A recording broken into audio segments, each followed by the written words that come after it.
Hola chicos y chicas, señores y señoras, hoy hablaremos sobre uno de los más grandes líderes históricos del Medio Oriente, el sultán Suleimán el Magnífico. Hace unos 10 años en las pantallas de todo el mundo se estrenó la legendaria serie turca titulada El Sultán o El Siglo Magnífico, depende del país, que es posible que ustedes también hayan visto. La serie fue increíblemente popular en muchos países y en gran medida contaba sobre las intrigas de la corte del sultán. Pero como entendemos, su fama no se basaba solo en intrigas y su vida y los eventos que le sucedieron eran muy interesantes, eran dignos de películas, de las series en realidad, y por eso vamos a contarlos hoy.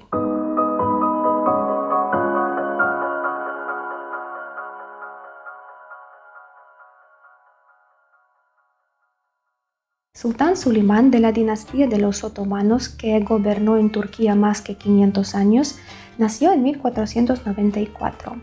¿Qué era el Imperio Otomano a finales del siglo XV y al principios del siglo XVI? Pues sin duda ya era uno de los estados más poderosos del mundo. El padre de Suleimán, Selim I, solo gobernó 8 años, pero durante este tiempo él expandió mucho las fronteras del Imperio Otomano. Él conquistó Egipto, Anatolia, llegó a los Balcanes y en total bajo su reinado el imperio creció un 70%. Un siglo antes, los otomanos ya habían conquistado Bizancio con su antigua capital Constantinopla, que habían renombrado como Estambul. Y desde entonces los otomanos se consideraban herederos de Bizancio y su cultura y arquitectura influyeron mucho en el posterior desarrollo del imperio. Selim recibió el apodo del Cruel y esto estaba relacionado con su modo de luchar por el poder. En aquel entonces era absolutamente normal matar a sus propios hermanos por el trono, ya que cualquier hijo varón del sultán podía convertirse en heredero. Y a veces incluso el mismo sultán podía designar a su favorito como tal. Sin embargo, el derecho del más fuerte prevalecía sobre la voluntad del padre y a menudo el mismo padre, el mismo sultán, podía matar a aquellos de sus hijos a los que no quería ver en el trono. Es decir, cada iteración del ascenso al trono del sultán estaba acompañada por la eliminación de su familia. Y Selim en este sentido siguió a esta buena tradición turca. No solo deshizo de sus hermanos y todos los parientes varones, sino también derrocó del trono a su padre, quien luego falleció y no se sabe con certeza si Selim le había ayudado en esto o no. Su hijo Suleimán tuvo más suerte, no luchó por el poder ya que parece que era el único hijo en la familia. Algunas fuentes sugieren que Selim mató a los demás hijos varones, sus propios hijos, para que el trono pasara a Suleimán. Otros dicen que Selim incluso intentó matar a Suleimán enviándole un caftán envenenado. De una forma u otra, se sabe con certeza que Suleimán no luchó por su trono y que estaba muy bien preparado para gobernar. Y como ya he dicho, el imperio que él heredó era enorme. ¿En qué se diferenciaba el Imperio Otomano de todos los estados e imperios de Europa de esa época? Por supuesto, para el siglo XVI Europa ya había superado la fragmentación feudal, ya eran estados con sus propios monarcas como Inglaterra, como Francia, como el Sacro Imperio Romano Germánico, que en ese momento estaba bajo el dominio de los Habsburgo y en particular bajo el gobierno del rey español Carlos V, pero la autoridad de los reyes europeos ya estaba limitada. En Inglaterra ya existía el parlamento que podía rechazar las iniciativas del rey. En el joven reino de España, los cortes cumplían esta función parlamentaria. En Francia había la nobleza que influía en la política y con cuya opinión el rey se veía obligado a contar. Y lo más importante, que toda esa nobleza y toda la gente en general en el Imperio Otomano tiene su propiedad, tiene sus tierras, sus castillos, sus casas, sus riquezas, sus pobrezas, y todo eso pertenece a las personas y todo eso se transmite por herencia. En el Imperio Otomano no existe nada de eso. Todas las tierras y todas las riquezas pertenecen exclusivamente al sultán. Por ejemplo, cuando muere el gran visir, todo lo que acumuló durante su vida pasa al sultán. Este puede dar algo de dinero, algo de tierras, del apoyo financiero a su familia, a la familia del difunto, o no. Y esto se aplicaba a todas las personas del imperio.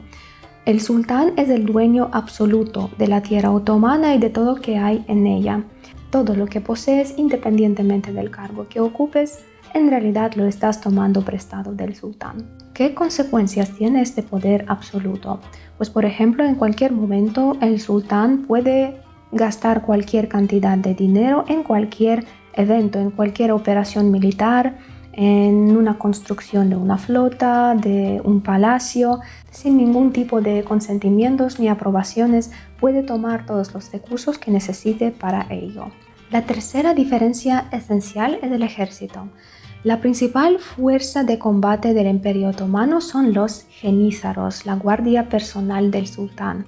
Son las personas que pertenecen exclusivamente al sultán y cuya vida es completamente militar.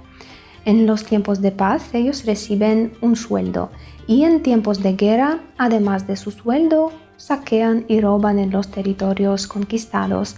Y claro que después de su muerte, todo lo robado, todo lo saqueado pasa al sultán, que luego ya dispone de esta riqueza. A diferencia de cualquier ejército europeo, donde la mayoría de las personas eran soldados mercenarios y sin duda tenían sus familias y alguna vida civil, los jenízaros no tenían tal vida y en este sentido eran bastante similar a los hashashin, de los que hablábamos en uno de los episodios anteriores.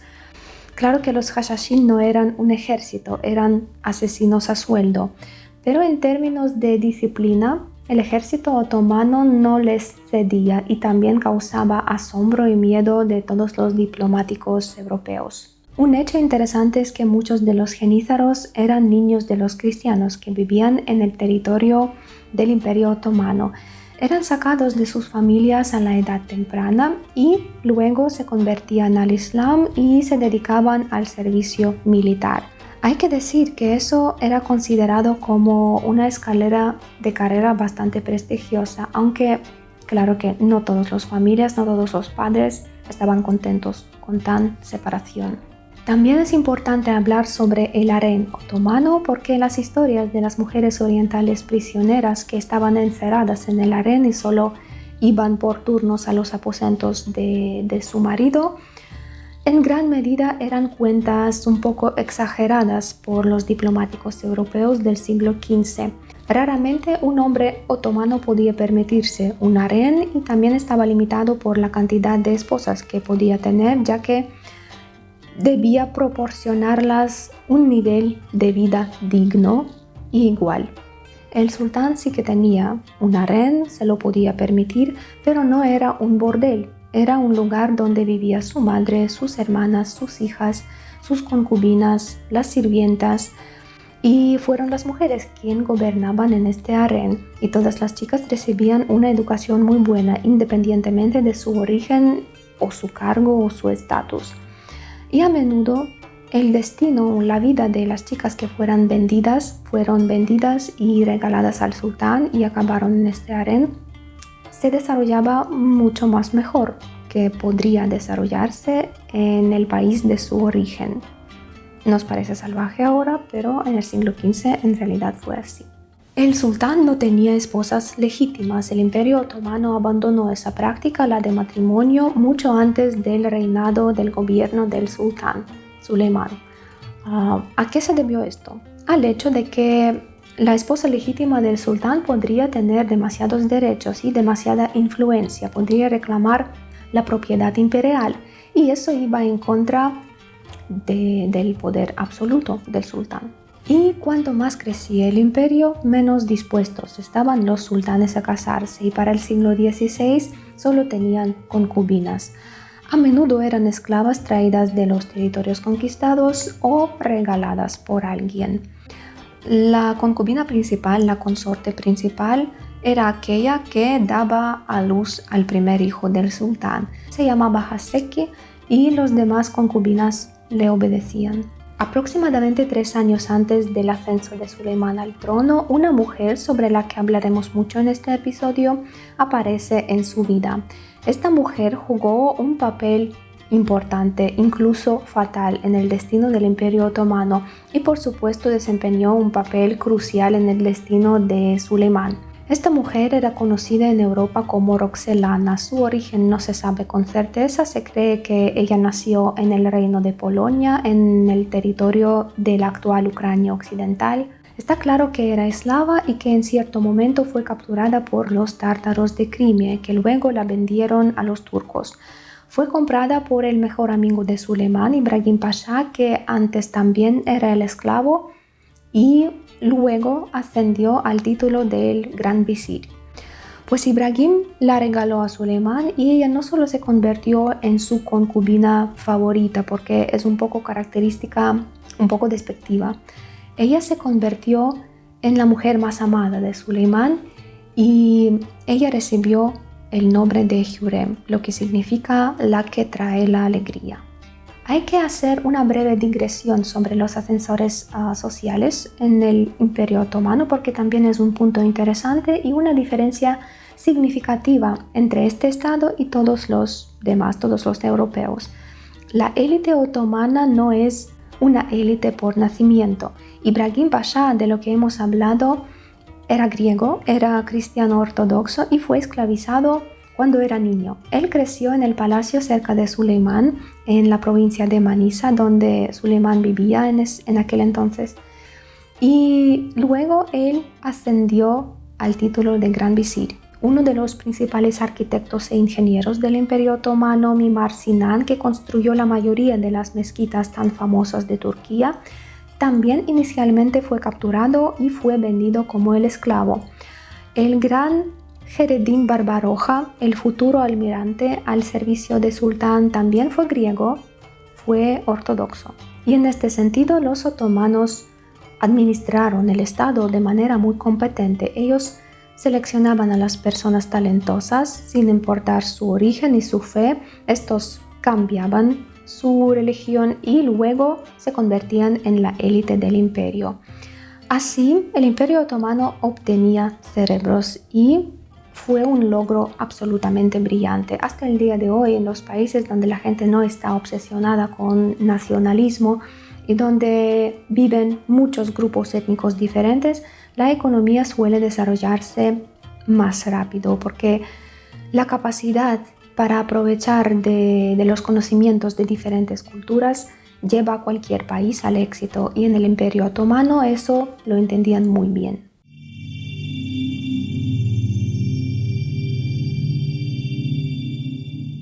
Cuando el padre de Suleimán, Solín I, murió, su muerte se mantuvo en secreto por un tiempo y solo se informó de ella después de la llegada de Suleimán, que en ese momento gobernaba en la provincia de Manisa. ¿Por qué fue necesario este procedimiento? Porque los genízaros, que son esencialmente esclavos del sultán, son esclavos específicos, se dan cuenta de que mucho depende de ellos. Entonces, tan pronto como moría el sultán anterior, antes de prestar atención a su heredero, especialmente si no les gustaba por alguna razón, siempre se rebelaban y exigían dinero y regalos.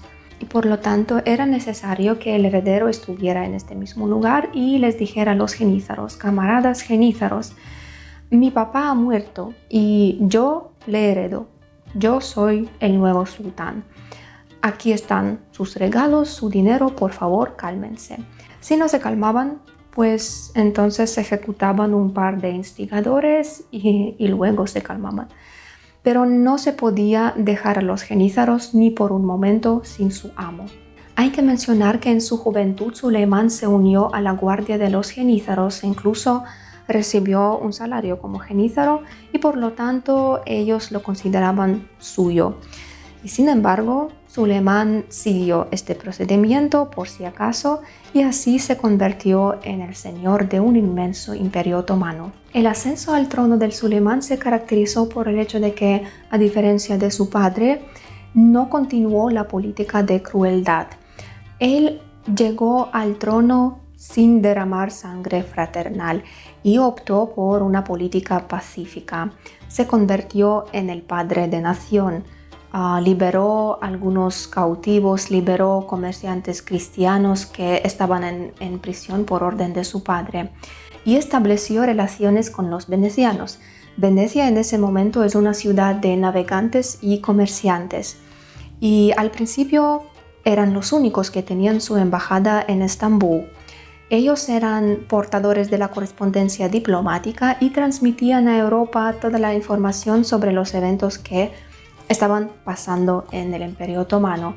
Eran como un canal noticias otomanas del siglo XVI. Posteriormente, un diplomático inglés dijo que de todas las noticias, tanto de espionaje como no, solo se podía confiar en los venecianos. En las tierras otomanas vivían musulmanes suníes, musulmanes chiitas, ortodoxos, católicos, judíos y toda esa gente podía profesar su religión. Lo único es que tenían que pagar impuestos por tal derecho. Y solo musulmanes chiitas se consideraban herejes y las relaciones con ellos eran bastante tensas. ¿Qué está pasando alrededor del Imperio Otomano? ¿Cómo vive Europa? En este momento, una de las entidades estatales más fuertes, más poderosas de Europa era el Imperio Sacro-Romano, Sacro Imperio Romano Germánico, que en ese momento estaba gobernado por Carlos V de los Habsburgo. Carlos V era hijo de Juana la Loca y Felipe el Hermoso. Si alguien no ha visto el episodio sobre Juana la Loca, lo puede encontrar siguiendo el enlace. Pues era el hijo de Juana la Loca y el nieto de Isabel de Castilla respectivamente, y de hecho era el rey de España. Y el rival geográfico de España casi siempre era Francia. En Francia gobierna Francisco I, que también busca expandir el territorio francés y en particular lucha con el Sacro Imperio Romano Germánico por intereses en Italia. Italia en ese momento sigue siendo fragmentada y Francisco I sueña con adquirir la rica ciudad de Milán, que está bajo la influencia de los Habsburgo. Por otra parte, España y Francia comparten una frontera común donde también hay un montón de escaramuzas y disputas por varias tierras, por varios territorios. Por ejemplo, el pequeño estado de Andorra, que ahora es independiente, en aquellos tiempos lejanos también siempre era objeto de disputas constantes entre estos dos estados. Asimismo, el siglo XVI marca el inicio de la Reforma Protestante. Surge el movimiento para cambiar la Iglesia y los protestantes seguidores de Martín Lutero, quien siguen el nuevo canon de Iglesia, se encuentran bajo presión tanto del Papa como de Carlos V y de todo el Sacro Imperio Romano Germánico.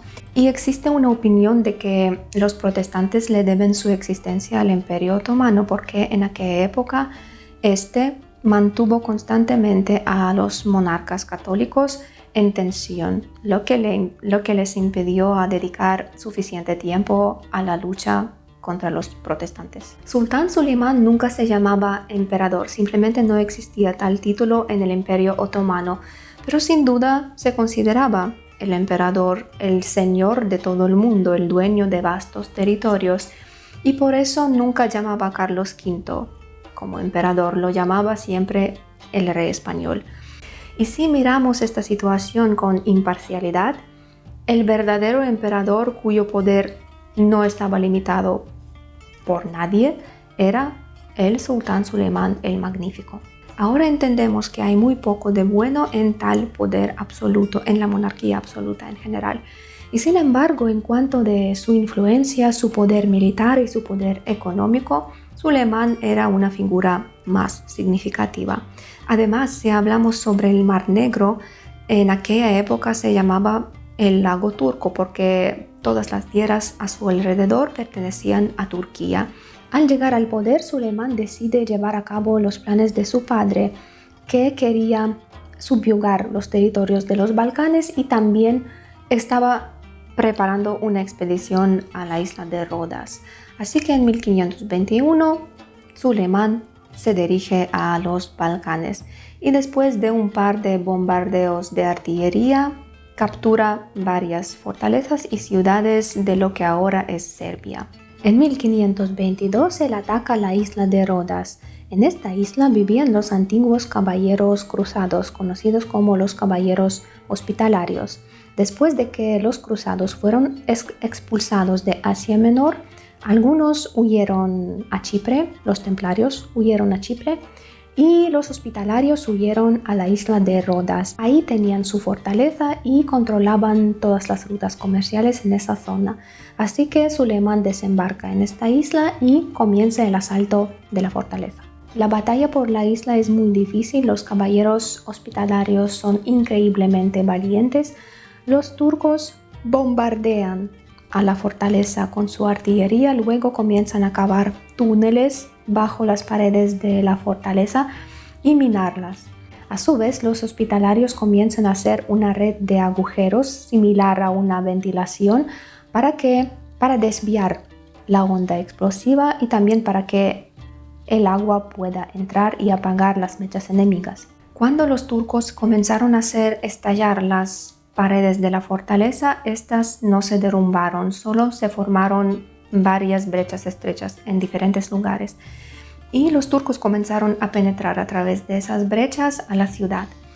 Las pérdidas fueron enormes en ambos lados, pero las pérdidas de los caballeros hospitalarios fueron mayores y en algún momento quedó claro de que la fortaleza no resistiría. El maestre de la orden de los hospitalarios acepta rendirse y hay que decir que Sultán el Magnífico muestra su nobleza aquí porque les proporciona sus barcos y les permite abandonar la isla con sus cosas y con sus familias. Los hospitalarios se embarcan en los barcos turcos y se marchan y luego se establecen en Malta, donde construyen su famoso castillo de Malta y crean la Orden de Malta. Pero parte de la población de Rodas se queda y reconoce que vivirá bajo el dominio del Imperio Otomano. Ellos entienden que no hay ningún peligro para ellos y no hay razones para partir a algún lugar lejano, entonces se queda. Y luego Suleimán lanzó un ataque contra Hungría y si le preguntan a cualquier húngaro qué es Moax, seguramente le responda que es uno de los eventos más terribles que han ocurrido en Hungría.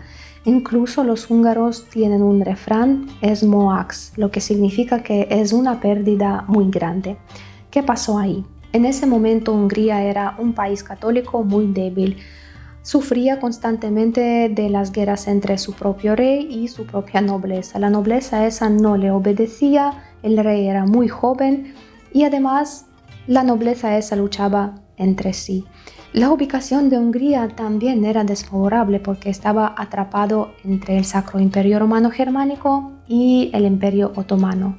En algún momento el joven rey de Hungría, Luis II, de 20 años de edad, recibe la noticia de que el sultán Suleimán ha invadido las tierras húngaras y él convoca un consejo. Parte de los consejeros le dicen: debemos esperar la ayuda del emperador, de Carlos V, del Sacro Imperio Romano Germánico, y solo entonces intentar librar una batalla. Mientras tanto, debemos refugiarse en las fortalezas y resistir el asalto, agotando las tropas turcas. La segunda parte de los consejeros le dice: ¿qué cobardía es esta? ¿Somos caballeros o qué? Debemos librar una batalla decisiva como esta. No, серьезно. El rey Luis II decide que no vale la pena esperar a ninguna ayuda, entonces con su ejército se marcha hacia Suleimán.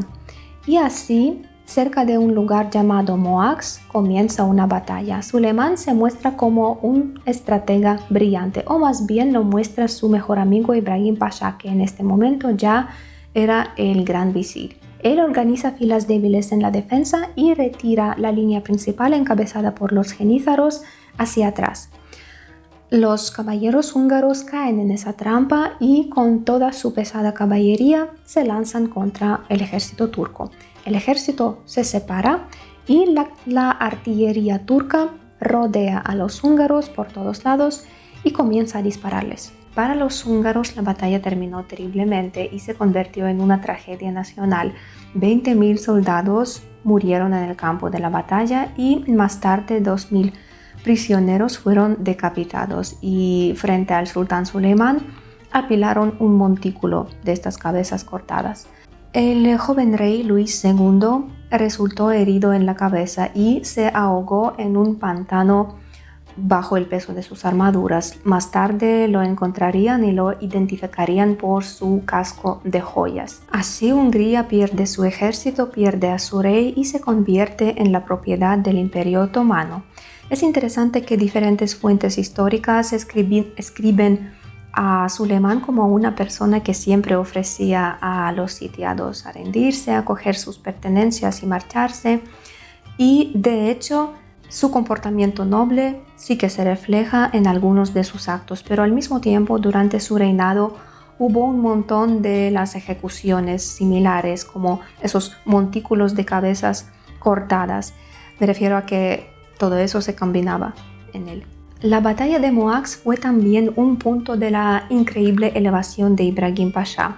Justo en el campo de la batalla, Suleimán le regaló una pluma de garza con un diamante muy valioso y grande, lo que fue el signo de honor supremo. Y en general, la historia de Suleimán y de Ibrahim Pasha es una historia de dos amigos que se conocieron en la edad temprana y ahora cenan juntos. Ibrahim Pasha puede dormir en el palacio de Suleimán si quiere, es decir, son amigos muy cercanos. Y existe una leyenda según la cual Ibrahim, al recibir este regalo, esta pluma de garza, le dice a Suleimán que, ¿sabes qué? Basta de elevarme porque me dolerá mucho caer. Sé cómo terminan todos los grandes visires y por eso no necesito nada más. Y de hecho Ibrahim Pasha tenía un poder inmenso. De hecho era el segundo hombre en el imperio y se podía permitir cualquier cosa. Y entendía que tal poder podría destruirlo, y estaba en lo cierto. En cuanto de Hungría hay que decir un par de palabras más. Está claro que este país está muy lejos de Estambul y en este sentido el sistema de gobierno en el Imperio Otomano estaba muy bien establecido. En los territorios vasallos, Suleimán colocaba al mando a personas de confianza. Así que uno de los líderes de la nobleza de Hungría, llamado Juan I Zápolya, entra en negociaciones con Suleimán, le rinde todo el tipo de honores, le besa la mano, le presenta sus regalos y así se convierte en el rey de los territorios ocupados por los turcos. Pero los turcos solo capturaron la parte sur y la parte central de Hungría. Las regiones periféricas del oeste y del norte de Hungría pertenecían a los Habsburgo, porque después de la muerte del rey Luis II, su cuñado, el marido de su hermana, llamado Fernando I, se proclamó heredero y tomó estas tierras. ¿Quién era este Fernando? Fernando I. Este Fernando I también era hijo de Juana la Loca y el nieto de Isabel de Castilla, y respectivamente era hermano de Carlos V. Después de Moax, Suleimán avanzó por Bosnia y Herzegovina, sometió a Eslovenia y se dirigió hacia Viena. Y confiando en su fama, en su reputación del invencible, él, al llegar a Viena, le propuso a la guardia que rendiera la ciudad y envió una carta a Viena diciendo que Fernando, sal a una pelea justa, o mejor, llama a tu pariente Carlos. Por supuesto nadie salió. Carlos vivía en España, Fernando sí que vivía en Austria, pero en este momento no estaba en Viena. Y de hecho la ciudad solo estaba defendida por la aristocracia local. Suleimán bombardea la ciudad, el asedio dura mucho tiempo, pero sin éxito. Aquí también es importante saber que el siglo XVI es el tiempo del llamado pequeño periodo glacial, que comenzó en el siglo XIV y trajo consigo un montón de desgracias. Había un significativo cambio del clima, un enfriamiento bastante severo, y en Europa, donde los viñedos solían crecer incluso en Inglaterra, llegaron lluvias, llegó la nieve y de hecho se estableció el clima que tiene Europa ahora. Y todo eso sucedió sin plástico, sin gas, sin petróleo y sin otros impactos humanos en la naturaleza. Me refiero a que el clima cambiaba antes y el ser humano se cree demasiado pensando que solo él es responsable de todos los cambios que suceden con la naturaleza. En resumen, el fallido asalto a Viena y el frío que llegó en octubre le obligaron a Suleimán a desplegar sus tropas y a regresar a casa. En otras palabras, él sufre una derrota, pero él no puede regresar a Estambul y admitir que fracasó. Por lo tanto, a su regreso se organiza un montón de festividades extravagantes, carreras, él reparte dinero, él reparte regalos y se extiende el rumor de que todo eso fue concebido de esta manera, que él nunca tuvo intención de tomar Viena, para que la necesita. Simplemente quería quemar todo alrededor de la ciudad y marcharse para asustar a la gente y ya, para así mostrar lo todopoderoso que es. Y por supuesto, la agradecida población turca acepta esta victoria como un hecho, pero el mismo sultán Suleimán no estaba satisfecho y después de un tiempo él emprende otra campaña a Europa. Le informaron que Carlos V estaba en Viena y Suleimán salió con su ejército hacia él. Sin embargo, la feroz defensa de otra ciudad austriaca de Gönz frustró sus planes otra vez y él se vio obligado a volver a Turquía sin encontrarse con Carlos V.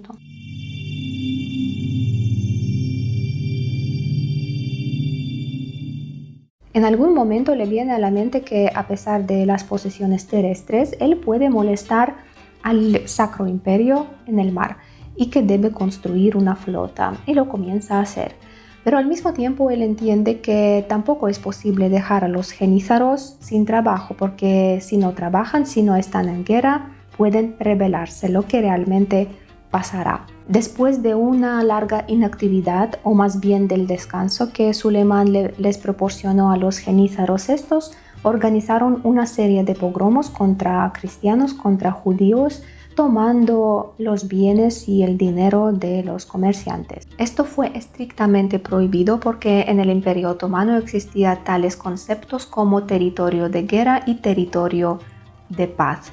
En el territorio de guerra puedes hacer lo que quieras, en los territorios conquistados puedes saquear tanto como quieras, pero en el territorio de paz debes respetar a los ciudadanos independientemente de su origen, de su religión, porque estos ciudadanos te pagan impuestos, especialmente si no son musulmanes.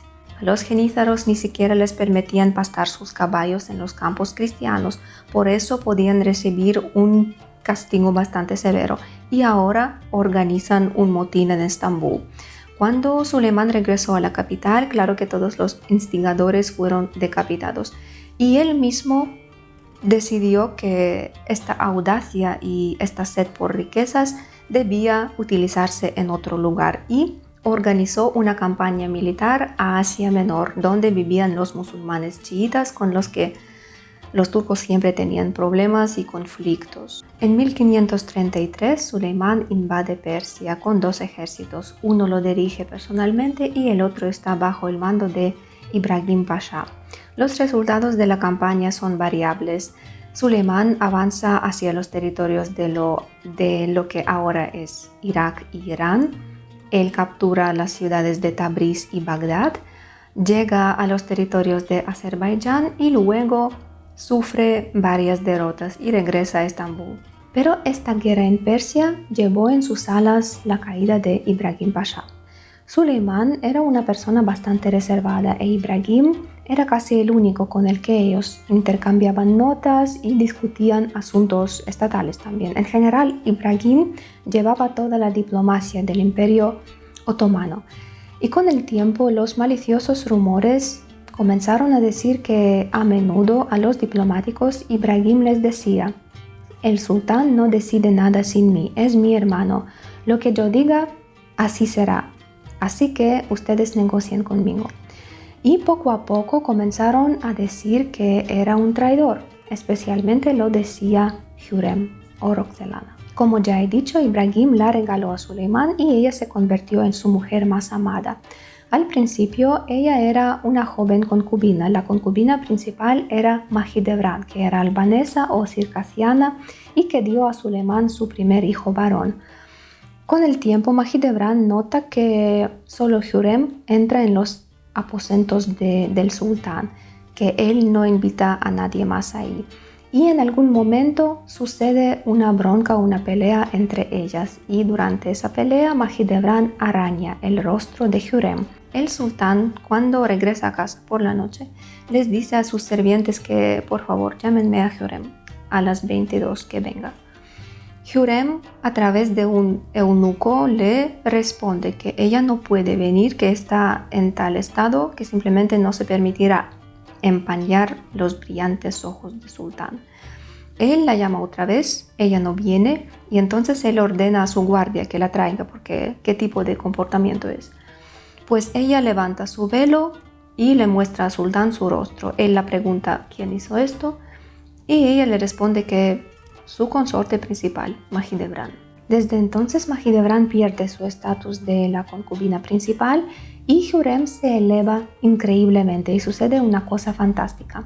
Ya sabemos que los sultanes no se casaban, que solo tenían las concubinas, pero Hürrem se convierte en la esposa legítima de Suleimán. Se inventa un ritual de matrimonio y así ella deja de ser esclava y se vuelve libre y adquiere el poder y la autoridad a los que temían en el Imperio Otomano y por los cuales los sultanes no se casaban. Y como todos los favoritos de todos los reyes en todos los países, ella intenta influir a la política, influir al sultán, colocar a las personas adecuadas, eliminar a las que no le gustan, y su opinión se vuelve muy importante para Suleimán y la única persona con la que ella comparte tal poder es Ibrahim Pasha. Ella decide destruirlo y lo hace. Ella esparce rumores sobre su omnipotencia y cómo se jacta ante los diplomáticos.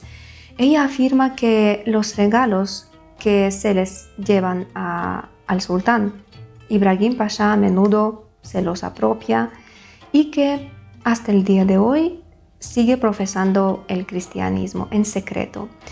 Antes de la guerra en Persia, Hürrem advierte a Suleimán que Ibrahim Pasha está negociando con los persas y que puede traicionarlo. Y más probable que todo eso no fuera cierto, pero durante la campaña en Persia ocurre un evento que literalmente entierra a Ibrahim Pasha. En su ejército había otra figura influente, Iskander Çelebi, que también era leal al sultán y también cumplía funciones militares y siempre estaban en conflicto con Ibrahim Pasha.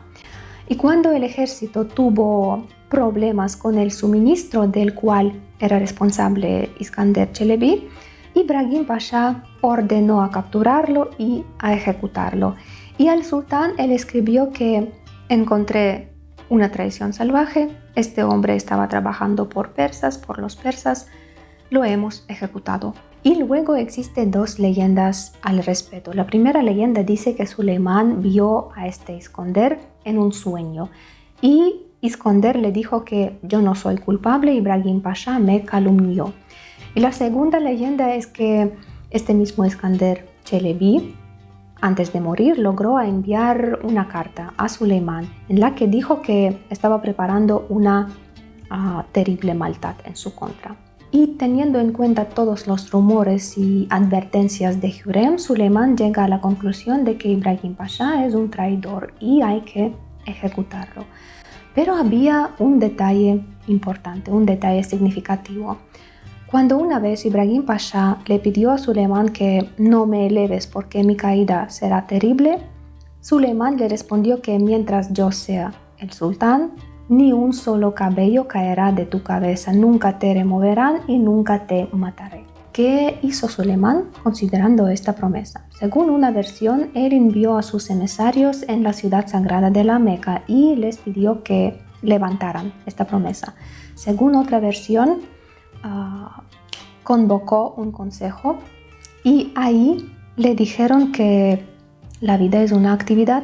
Cuando dormimos no estamos vivos, así que deja que muera mientras duermes, porque en este momento no estás gobernando. Lógica. De una forma u otra, el 15 de marzo de 1536, Ibrahim Pasha cenó con su amigo Suleimán en su palacio y por la mañana fue encontrado muerto en sus aposentos. según la buena tradición turca, fue estrangulado con una cuerda. Y así ya no había ni una persona que pudiera influir al sultán, salvo su querida mujer Hürrem.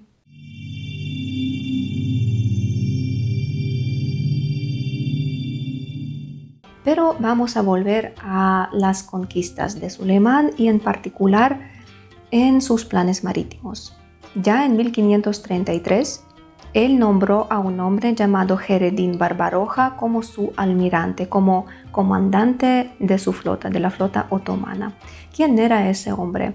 Con su hermano, ellos dos eran corsarios, es decir, piratas legales que ejercían en nombre de un gobierno. Estos dos hermanos tenían su base en la ciudad argelina de Yerba, que era un puesto avanzado importante primero para los piratas, luego para los contrabandistas, luego para todo el tipo de inteligencia, incluso ahora es una ciudad peculiar.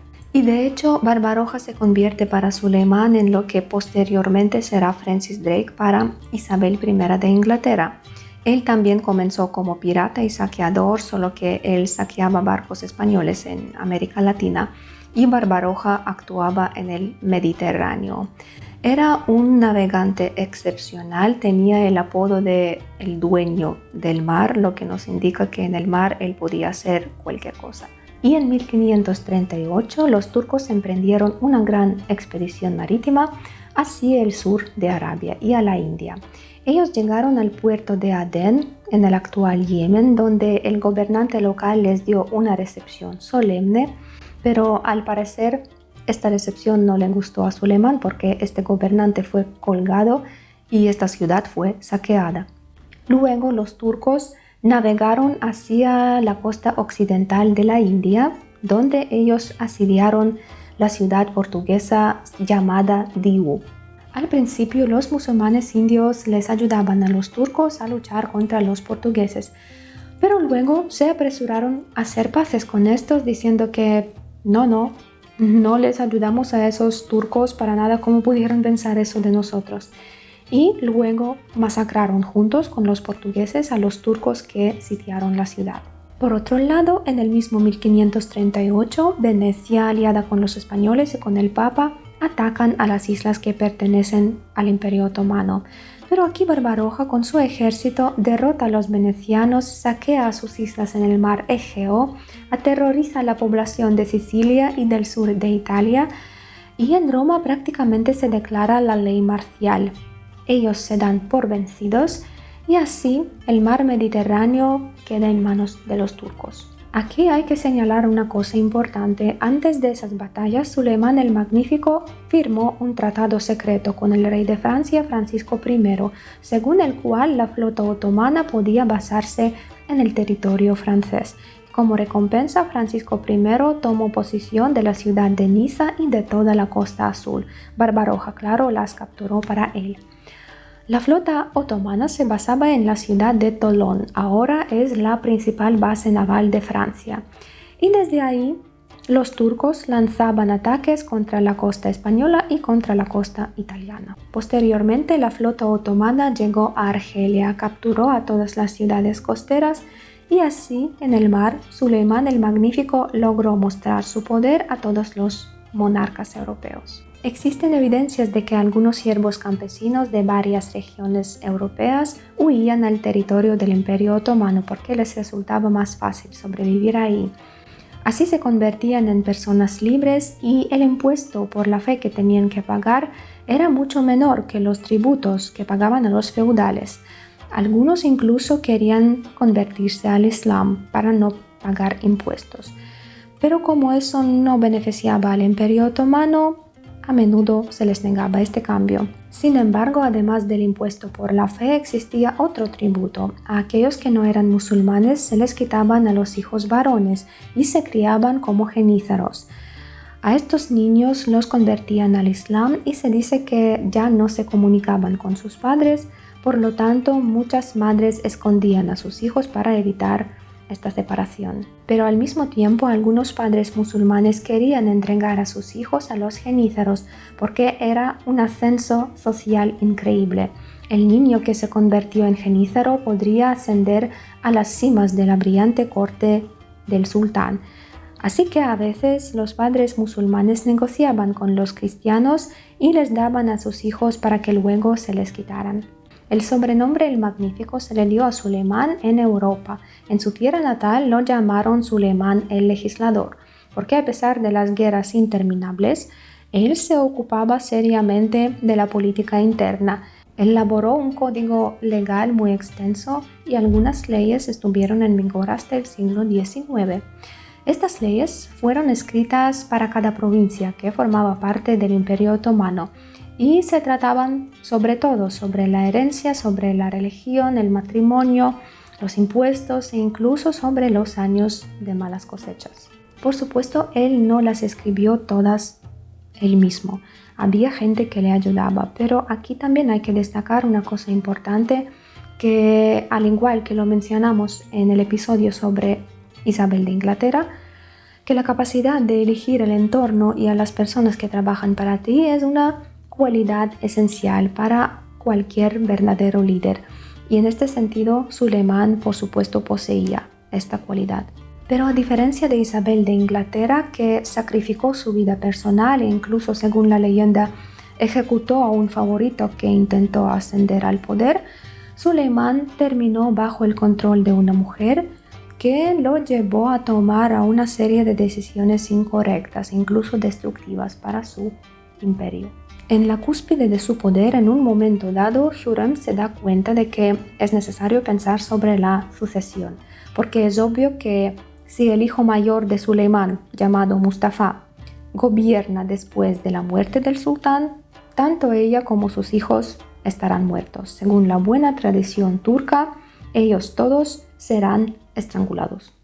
También una lógica interesante, ¿verdad? Suleimán no inventa nuevas leyes sobre la sucesión.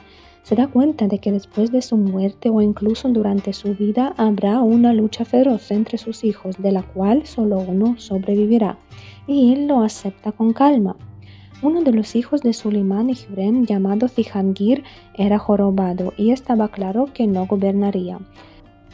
Y según la leyenda, una vez, mientras pasaba tiempo con su padre, Cihangir le preguntó: «Papá, ya que soy jorobado y no gobernaré, tal vez me guardarán la vida».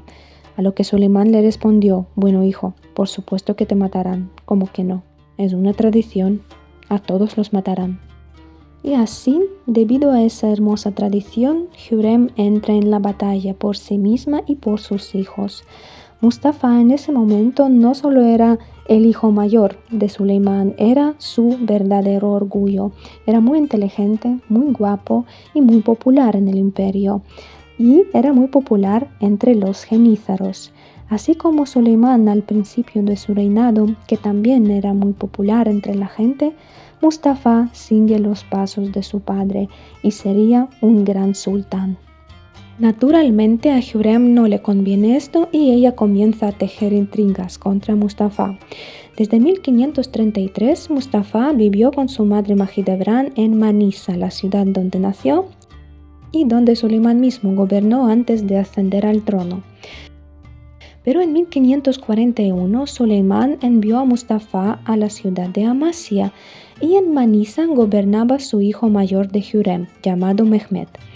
Dado que Amasya estaba más lejos de la capital que Manisa, esto ya reducía las posibilidades de Mustafa de ascender al trono en caso de muerte de Suleimán, porque el hijo que llega primero se convierte en el nuevo sultán.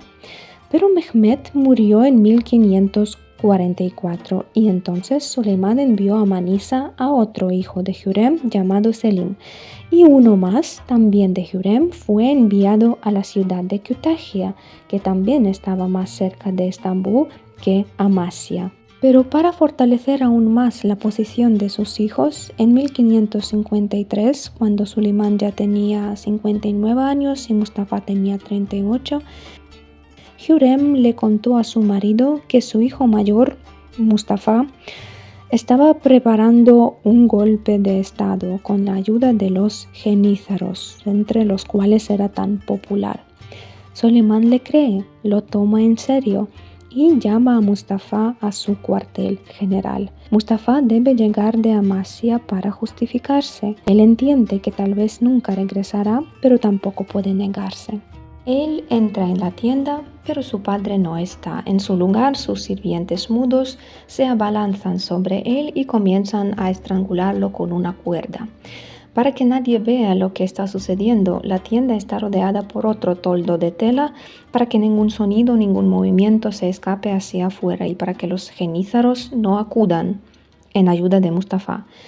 Mustafa es un hombre fuerte, lucha por su vida durante mucho tiempo, pero sin embargo lo matan. Dicen que ese mismo hijo de Süleyman Hürrem, llamado Cihangir, que era jorobado, estaba muy unido a Mustafa y después de su muerte sufrió mucho y finalmente también murió. Así, una joven esclava que fue regalada a Süleyman por su mejor amigo no solo terminó en la corte del sultán, sino también se convirtió en su esposa legítima, le privó de sus personas más leales y al mismo tiempo privó a todo el Imperio Otomano de un líder talentoso y en su lugar colocó a uno de sus hijos, quien posteriormente eliminó a todos los demás. En 1558, 5 años después de la muerte de Mustafa, fallece Roxelana o Hürrem. Eso fue un golpe devastador para Süleyman, la amaba profundamente y se quedó muy austero y retraído. Dejó de beber vino y prohibió su consumo e importación. Dejó de aceptar regalos y de comer en vajillas de oro en las que siempre había comido incluso en las campañas militares y ya prácticamente no se comunicaba con nadie, excepto con su amada hija de Roxelana llamada Mihrimah. En el mismo año en el que murió Roxelana también falleció Carlos V y Süleyman ya no tiene a quién enfrentarse. Su ejército intenta apoderarse de Malta y de los mismos caballeros hospitalarios a los que una vez los expulsaron de la isla de Rodas, pero esta vez Malta se defiende y el ejército turco pierde la batalla. En mayo de 1566, Süleyman emprende su última campaña hacia Hungría con el objetivo de someter todo su territorio. En agosto comienza el asedio de la ciudad de Sigetvar. La ciudad también se defiende con fuerza y cuando finalmente los genízaros derriban las murallas y entran en la ciudad, destruyendo al ejército enemigo, explota la fortaleza de la ciudad previamente minada por los ciudadanos y parte del ejército otomano que ya había entrado en ella se eleva por los aires. Pero Süleyman ya no lo ve porque durante el asedio de la fortaleza él murió. El gran visir decide guardar silencio. Está esperando que aparezca el hijo heredero de Süleyman Hürrem, Selim. 3 años antes de la muerte de su padre, Selim se deshizo de todos los posibles pretendientes al trono, incluso de sus hermanos más pequeños, y ahora se dirige al campamento para prestar juramento. A los genízaros, por supuesto, no les dice nada. El gran visir finge que va al campamento y le informa al sultán sobre lo que está pasando, sobre lo que está sucediendo en el campo de batalla, recibe órdenes y tal. Y solo cuando Selim llega, se anuncia que el sultán Süleyman, el magnífico, el legislador, ha muerto. Hay que decir que Selim no fue un gobernante destacado, además era un borracho y no se ocupaba de los asuntos estatales, y murió de una manera bastante tonta. Estando borracho y corriendo por las concubinas en una sauna turca, él se resbaló y se rompió la cabeza. Como se dice, vivió pecaminosamente y murió ridículamente. Pero eso ya es otra historia. Por ahora nos detendremos en el momento en el que Süleyman el Magnífico partió de este mundo y dejó tras de sí un legado rico. A pesar del éxito variable de sus campañas, el Imperio Otomano creció mucho durante su gobierno. Creó una flota poderosa, lo que nunca antes había sido característico de los gobernantes orientales. La arquitectura de Turquía, con tales obras maestras como la mezquita de Selim, la mezquita de Shahzadeh y la mezquita de Süleymani, también fue creada durante su época. Y este pasado magnífico sigue flotando en el aire de Estambul, esta enorme metrópolis que durante los últimos 2000 años ha pertenecido a diferentes naciones y religiones, siempre ha sido un cruce de intereses entre Oriente y Occidente. Y Suleimán el Magnífico, con su gobierno, también contribuyó enormemente a la formación de esta ciudad y de Turquía en general. Un destacado comandante, un destacado legislador y un hombre que amó a Roxelana tanto que la hizo su esposa y la creía en todo, Suleimán aseguró firmemente su lugar entre los más grandes emperadores de la historia mundial.